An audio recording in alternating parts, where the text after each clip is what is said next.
ini menjadi knowledge, ini adalah attitude. Tuh. Nanti pada pendidikan itu menjadi, ini menjadi apa? Psikomotor, ya kan? Ini menjadi kognitif, ini jadi afektif, bukan apa? attitude, Afektif.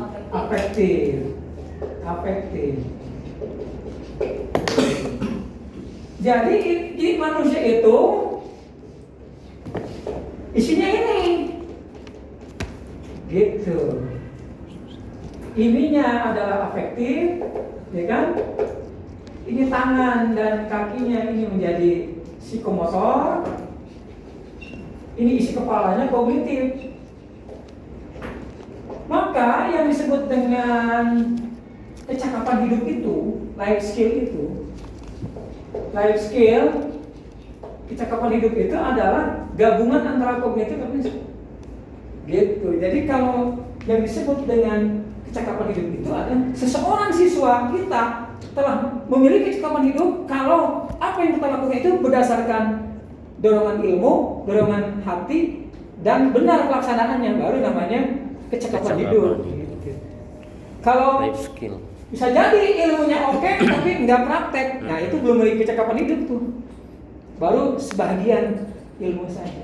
Manusia itu. Nah yang ini diisi oleh Nabi ini. Gitu. Tuh itu. Ini tugas Nabi itu untuk kepalanya diisi ilmu, manusia itu hatinya diisi dengan apa? Tazkiyah. Sucian jiwa. Ya. Kemudian dibacakan ayat Al-Quran dari pengetahuannya. Jadi yang diubah dalam diri manusia, kalau kita mengajar berarti siswa kita tuh ingin berubah apanya? 3 hal tadi supaya berubah pengetahuannya, tidak ingin tahu, berubah hatinya, nggak mau jadi mau, berubah keterampilan, tidak mampu menjadi mampu. Itu yang kata Pak Habibie, transfer of knowledge, transfer of heart, and transfer of hand. Gitu. Jadi karena ilmunya sudah ngajar, sudah ada 3 perubahan itu sudah berhasil. Kalau belum ada 3 baru sebagian, atau tidak ada 3-3-nya itu belum berhasil. Gitu. Ciri-ciri. Makanya nanti ketemu lagi semester berikutnya dengan saya. Dalam evaluasi nanti yang dievaluasi itu adalah ini. Nanti apa alat ukur ini, bagaimana menghitungnya, begitu. Gitu. Instrumennya. Sepahami? Ini belajar hadis tema itu sebenarnya tentang kebaikan gitu ya. Ada ulama, ada penuntut ilmu gitu kan. Kenapa ada itu? Maka baca ta'lim gitu kan. Bagaimana para ulama gitu. Saya juga sama kalau menuntut ilmu. Begitu kan betulnya. Ya, kita ikutin ada para ulama gitu. Nah, mulai terang saya ya, terang nih. Jadi sebenarnya diskusi kita di ujung itu ini kesini setelah belajar ilmu ulumul hadisnya gitu ya. Ibu mau dulu karena 2 Bu ya. 1 karena sanadnya putus. Nah, nanti ada jenisnya Bu, kalau putus di awal namanya apa? Kalau putus di awal namanya mu'alaq hadis itu. Kalau putus di tengah namanya munqati. Kalau putus di akhir namanya mursal. Jadi ada hadis mu'alaq, hadis munqati, hadis mursal. Mursal ada pembagiannya. Oh nanti ada bagian lagi itu kan banyak sekali. Makanya saya catat juga karena saya juga itu banyak sekali istilah-istilah ilmu hadis itu.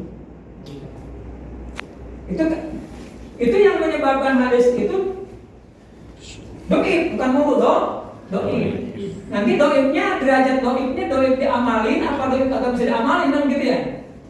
Karena nanti doib itu ada yang disebut dengan munkar, matruk, syadz, mu'allal, mudraj, mutolid, mudharab, ada lagi maudhu. Nah itu ya, yang dusta itu ya, dusta. Jadi kalau Itu kalau munkar itu hadisnya dhaif karena cacat rawinya. Ini cacat rawinya ya. Jadi munkar, kalau munkar itu sanadnya, rawinya itu banyak salah, lengah, dan fasik. Apa fasik? Fasik itu banyak berbuat dosa ya. Fasik gitu kan. Sebenarnya orang munafik itu, orang kafir itu dalam Al-Quran ya, orang kafir itu bukan tidak percaya pada Tuhan. Ya. Bukan tidak percaya pada Tuhan, karena hanya ada satu ayat yang bicara tentang ateis.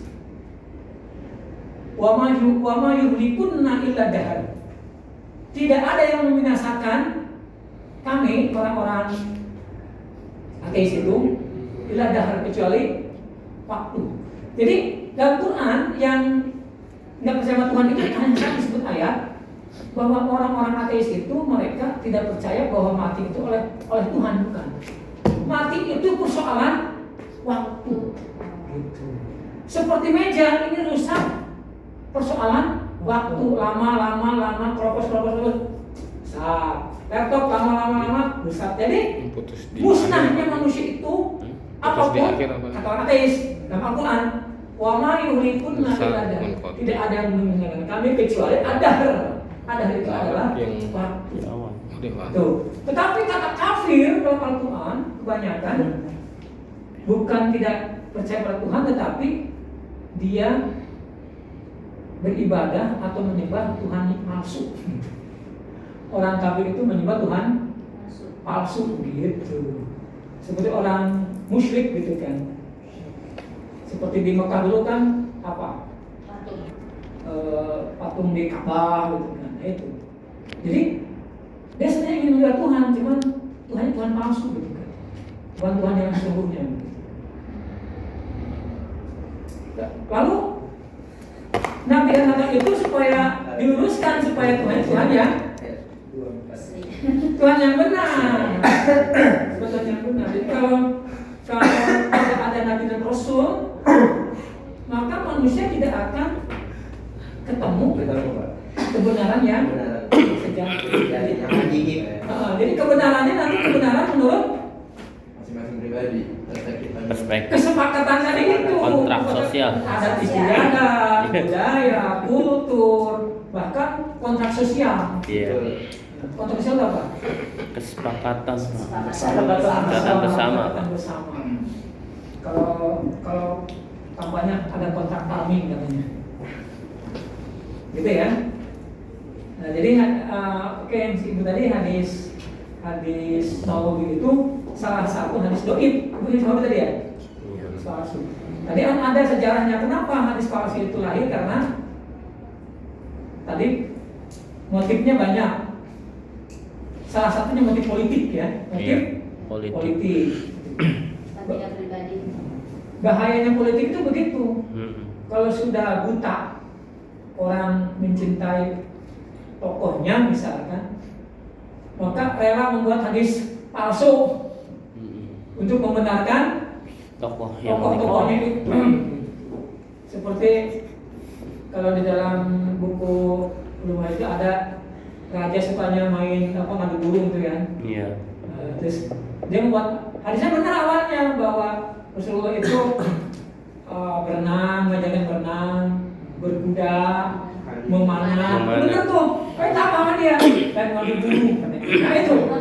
Jadi yang tiga oke ini, tetapi jadi palsu. Ditambahin ngadu burung. Ini kan bahaya. Itu jangan gaya macam-macam burung itu. Maksudnya burungnya punya sayap gitu.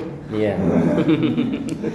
Nah, walaupun yang tiganya benar nih, tapi karena dicampurin satu kalimat ngadu burung itu, maka status ini menjadi tercemar. Mau tuh tercemar. Kenapa dia ngadu burung? Kok tega dia ngadu burung? Karena sang rajanya itu suka ngadu burung. Apa tujuannya? Sebenarnya tujuannya sih tidak mau merusak agama. Burung elang. Tujuannya untuk nyenengin rajanya itu gitu. Ini persis terjadi kepada peristiwa politik kita. Negeri Wakanda, Pak. Iya, demi nyenengin tuannya rela lakukan modifikasi apa saja gitu. Nah, sebagai orang yang berilmu, kita kan mesti Iya. segala sesuatu di Selektif. Dikaji lah. Karena kan sudah S2 gitu. Iya. Dianalisa. Tapi kan Pak, profesor doktor juga banyak ya itu. Makanya ada kisahnya kan, ketika Winston Churchill itu kan, Winston Churchill itu kan orang Inggris. Dia mau pidato di kantornya, karena dia buru-buru dia nggak taksi supaya cepat nyampe. Taksi. Kalau begitu sudah dekat, bisa nggak kamu tunggu saya? Nanti saya mau pulang lagi sama kamu begitu kan, taksinya. Oh nggak bisa Pak, saya lagi ada kesibukan. Oh sibuk apa emang kamu? Gitu. Ada jadwalnya Pak. Saya jam sekian harus mendengarkan pidatonya Winston Churchill Pak. Padahal dia tuh Churchillnya tuh. Dia mau mendengar di situ. Karena saya Pak ada kesibukan. Dengan apa kamu? Pak Winston Churchill. Dia nggak tahu itu Winston Churchill. Karena saya jam sekian ada pidato. Saya mau mendengarkan pidatonya Winston Churchill Pak. Provinsi Inggris kamu. Kan dia bangga tuh. Ternyata pidato itu ditunggu sama rakyat tuh gitu kan. Dalam hati. Karena senang kasih duit ya banyak. Oh, kamu mau nengin, padahal dia mau pidato di situ kan, nyampe itu kan. Ya, nih. Iya. Karena dia senang bahwa rakyatnya menunggu pidatonya, gitu kan. Kasih duit semuanya. Nih. Nah, setelah dikasih duit yang banyak, dia bilang, oke deh Pak, kalau gitu saya tunggu Bapak. Oke deh Pak, kalau gitu saya tunggu Bapak. Ayo duit ya, banyak. Katanya kamu dan persetan Pak dengan Winston Churchill katanya. Kasih kita Bapak. Persetan Pak dengan Winston Churchill. Bullshit. Winston Churchill. Itu bagian duit. bagian dari politik juga Pak ya, siasat. Jadi bisa kalah idealisme itu dengan Duit. Tuh. Berarti duit. gitu ya. Yang menang duit, Bu. Nah, itu tadi alasannya ada alasan apa aja Bu tadi Bu? Alasan politik, alasan apa lagi Bu itu sehingga hadis palsu muncul gitu kan. Padahal siapa yang berbohong mengabarkan bukan dari aku, siap-siap disediakan bangkunya di neraka begitu. Nah itu Ibu apa tuh alasannya kenapa? Selain politik ada lagi nggak Bu itu alasan orang bikin hadis palsu? Tega amat bikin hadis palsu ya. Jangan kayak teman saya lupa. Pembenaran diri. Lupa ini hadis apa firman Allah, lupa itu.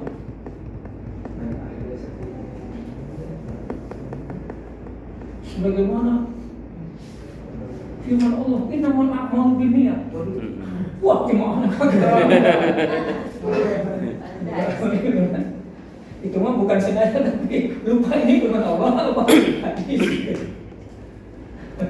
Kerja jadi kan. Itu pidatonya hafalan. Dari sejak dulu kanjeng Nabi Muhammad itu adalah lupa dia teksnya. Sallallahu alaihi wasallam. Iya. Setiap bilang kanjeng Nabi Muhammad sallallahu alaihi wasallam. Lupa itu. Panji Gumilang. Tapi kalau jarang ada ya kita kalau kita kan biasa menyebut subhanahu wa ta'ala sallallahu alaihi wasallam. Kalau jarang itu ada kaku juga itu. Kalau jarang menyebut cuman kebangetan kalau menyebutkan Nabi Muhammad sallallahu alaihi wasallam. Setiap ada kata itu orang yang paling pelit yang tidak Mengucapkan bersolawat kepadanya. Kalau Nabi Muhammad disebutkan. Nabi Muhammad disebutkan kita mesti bersolawat kepadanya gitu ya. Apalagi Bu, dari Ibu tadi Pentingan pribadi ya, Bu. Kepentingan pribadi. Pembenaran diri. Pembenaran diri. Kalau yang Ibu apa tuh yang Ibu yang di makalah itu? Itu tuh politik. Politik, apalagi Kepentingan pribadi. Kekuasaan. Kekuasaan. ya sebenarnya politik kekuasaan. Iya. Politik itu apa? politik itu art of governing, seni mengatur, seni memerintah. Jadi politik itu adalah seni memerintah, art of governing, seni memerintah. Jadi politik itu kita nggak bisa menghindar dari politik sebenarnya, karena sehari-hari kehidupan kita itu ya berpolitik gitu kan. Yang tidak boleh itu politik taktis misalnya. Kalau memahami itu penting mengetahui. Kalau tidak memahami kita bisa dibodohin gitu. Nah, oke. Kalau ini tadi apa? Tahammul wal ada. Tahammul wal ada. Transmisi hadis. Transmisi hadis itu tadi ada 7 ada berapa? 8. Ada 8 ya, 8 ya. Oke, misalkan nih. Transmisi hadis. Hah? Oh belum gitu kan ya? Masukin aja tadi, masukin. Tadi Boleh tapi pasang.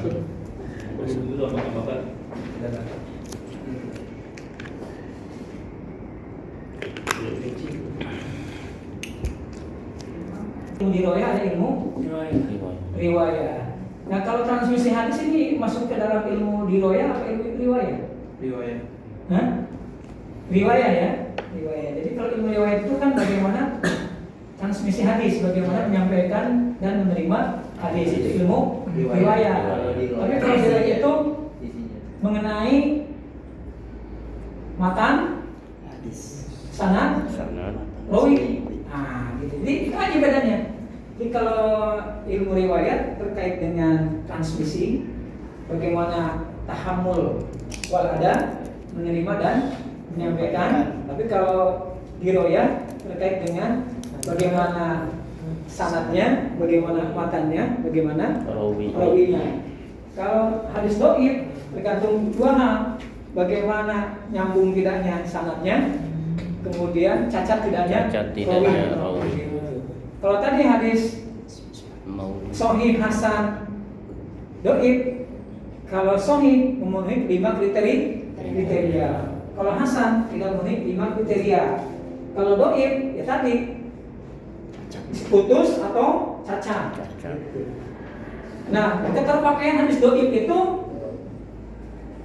kalau ada yang fadhilul a'mal ya, yang apa untuk keutamaan amal itu kan ada. Tapi bukan palsu. Kalau yang maudhu itu jelas palsu. Kalau palsu itu sebenarnya bukan hadis. Palsu disebabkan tadi ada kepentingan pribadi, kepentingan kekuasaan, kepentingan politik, gitu kan.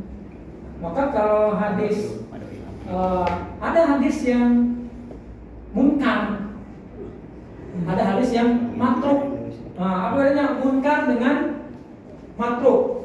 Coba. Kalau munkar itu tadi apa banyak? Perawinya banyak salahnya. Ya, lengah, fasik, gitu kan. Kalau matruk di antara rawinya itu ada yang tersangka dusta. Nah, itu berarti hadisnya matruk. Nah, kalau maudhu jelas itu hadis dusta, palsu. Artinya tidak ada di nabinya dibilang ada.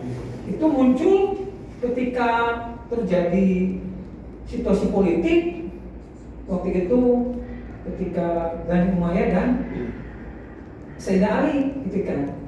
Di situ ketika ada dua kekuasaan politik mulai muncul banyak hadis-hadis yang saling menyerang gitu kan. Cuman sikap kita sebagai ahli sunnah wal jamaah itu karena yang bersetuju itu adalah semuanya sahabat Nabi, sehingga kita tawakuf ya? Tawakuf apa? Enggak. Tidak masuk ke dalam urusan politiknya gitu. Iya, tidak memihak, Pak. Tidak memihak ya, tidak menjelek-jelekan sahabat. non-blok. Apa namanya, kita hanya bahas sejarahnya tetapi tidak masuk ke dalam konflik-konflik internalnya begitu kan. Karena sebelah sini pernah berperang bersama Rasul, sebelah sana juga pernah berperang bersama Rasul, dua-duanya berjasa. Meskipun tentu kalau Sayyidina Ali ya tentu kan dijamin masuk surga ya kalau Sayyidina Ali. Karena kan yang disebut dengan Ahlul Bait itu Sayyidina Ali, siapa, Siti Fatimah, Sayyidina Husain, Sayyidina Hasan. Itu yang manusia yang Al-Quran menyebutnya Ahlul Bait dan disucikan sesuci-sucinya. Ahlul Bait itu disucikan sesuci-suci. Ada nggak yang manusia yang suci selain Ahlul Bait? Nah, gitu. Ada nggak manusia yang suci selain Ahlul Bait? Mungkin bukan suci karena tidak berbuat dosa, tapi diampuni oleh Allah Subhanahu wa Ta'ala. Pasti ada. Siapa? Ayo. Sekarang ada nggak manusia yang suci? Bukan suci nggak berbuat dosa, tetapi dosanya diampuni oleh Allah Subhanahu wa Ta'ala. Para aulia Allah, para wali Allah itu dosanya diampuni begitu oleh karena itu maka di dalam kitab Miftahus Sudur disebutkan likulli syai'in siqalah wa siqalatul qulub dzikrullah. Apa artinya? Segala sesuatu ada penghapusnya. Dan penghapus hati itu adalah zikir, mengingat Allah. Zikrullah, zikir kepada Allah. Gitu. Jadi kalau guru saya mengatakan kalau ibadah nggak ada zikirnya itu seperti manusia nggak ada nyawanya. Bangke. Bangke. Jadi bangke sholat, bangke puasa, bangke haji. Kalau haji nggak pakai zikir, jadi bangke. Hidup tapi mati ya, Pak? Hah? Hidup tapi mati. Iya, kata Rasulullah SAW bersabda, Mayat hidup. alladzi yaqulullah walladzi la yaqulullah Haji nggak pakai duit. kal hayyi wal mayyit. Oke. Orang yang ingat kepada Allah dan orang yang tidak ingat kepada Allah itu seperti yang hidup dan Mati. yang mati gitu. Jadi kalau kita sholat nggak pakai zikir, jadi bangke sholat. Puasa nggak pakai zikir, Bangke bangke puasa. puasa. Manusia yang nggak ada zikir dalam hatinya, kalau mayit kata Nabi gitu, seperti mayat. gitu. Ibu ada membantu ibu zikir hatinya pada Allah. Ibu tidak, ibu mayit, ini manusia. Jadi sederhana sekali. Maka di dalam surat Al-Mulk kan ayat 2, alladzi khalaqal mauta wal hayata liyabluwakum ahsanu amala. menciptakan mati dan kematian dan kehidupan itu adalah liyabluwakum ayyukum ahsanu amala, untuk menguji antara kalian siapa yang terbaik dari. Nah, mati itu kan pemahaman bisa mati secara fisik dan mati secara kan mati itu bisa matiin apa lampunya, mati juga tuh. Iya. Matiin airnya, mati juga itu. Matiin orangnya, jangan itu. Matiin. Jadi mati itu bisa bermakna fisik. Kalau bermakna fisik, lepasnya nyawa dari jasad kita. Tapi kalau secara rohani, non fisik, kalau kita lupa kepada Allah itu, sebagaimana sabda Nabi Muhammad SAW itu, alladzi yadhkurullaha walladzi la yadhkurullaha kal hayy wal mayyit. Jadi zikir itu ada dua. Ada zikir yang disebut, ada zikir yang Batin. diingat gitu. Kalau diingat oleh mulut, kalau disebut oleh mulut disebut subhanallah, subhanallah, alhamdulillah, alhamdulillah, Allahu akbar, la ilaha Illallah. itu Mulut. Zikir. disebut. Kalau diingat Dalam hati. dia mulutnya, hatinya yang bicara gitu. Itu namanya diingat, dipikir. Ada dalam surat Al-A'raf 205 gimana bunyi? Wadkur rabbaka fi nafsika tadarruan wa khifatan wa dunal jari minal qaul, kan gitu. Wadkur rabbaka, sebut Tuhanmu, ingat Tuhanmu gitu. Fi nafsika, di dalam. Jiwa. Kalau di mulut bukan diingat tapi Mulut. disebut. Wadkur rabbaka fi nafsika, di dalam jiwamu. Di jiwa bukan disebut. Diam lidahnya, diam mulutnya, yang ngomong Hatinya. Hati. itu namanya wadkur rabbaka fi nafsika tadawru'an wa khifatan, dengan lemah lembut dan tersembunyi, enggak terdengar orang lain, yang terdengar oleh kupingmu sendiri saja. Gitu, yang lain enggak dengar. Dan lain tidak tahu bahwa ibu dan bapak sedang berzikir. Itu wadkur rabbaka fi nafsika tadawru'an wa khifatan wa dunal jahri. Tidak boleh kencang-kencang, enggak boleh terdengar. Bukan larangan yang kencang. Karena inna Rob as-sauti bil-zikri inna yang surifun nasu ba'dal maktubah kana ala ahdin nabi sallallahu alaihi wasallam. Sesungguhnya mengeraskan suara ketika berzikir setelah sholat lalu ada contoh dari kaki Nabi Muhammad sallallahu alaihi wasallam. Ada contohnya kan gitu. Yang keras, yang tadi kan? Yang tadi bukan melarang yang keras. Al-A'raf 205 bukan melarang zikir keras, tapi menyuruh. Perintahnya menyuruh, bukan nahi, tapi Perintah. amar, fi'il amal, wadkur rabbaka. Fir'aun. Siapa namanya ini? Hidayat. Fi'il amal ini? Fi'il amal. Fi'il amal dia melarang.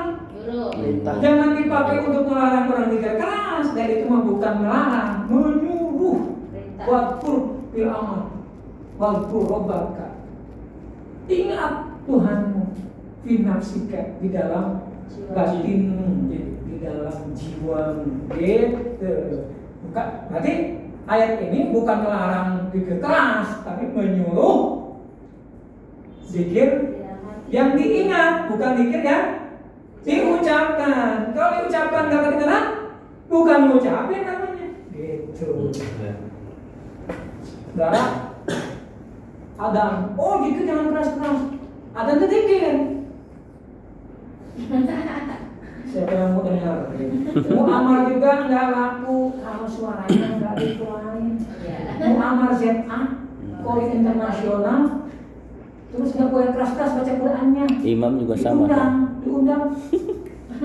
Siapa yang mau undang? Kalau nggak dengar, justru orang pengen dengar suaranya yang merdu. Imam juga sama. Gitu. Orang undang Muhammad ZA itu, Kiai Muhammad ZA itu karena ingin Dengar suaranya. suaranya. Pentingnya suara itu penting. Apalagi mau pemilu pada suara itu penting. 15%. Amin. Cuma Amin. suara itu nggak penting. Kalau tidak ada suara, nggak sampai Islam ke Indonesia. Karena dulu para ulama, para dai, ketika dakwah pakai suara kalau itu. Kalau doanya nggak bertemu,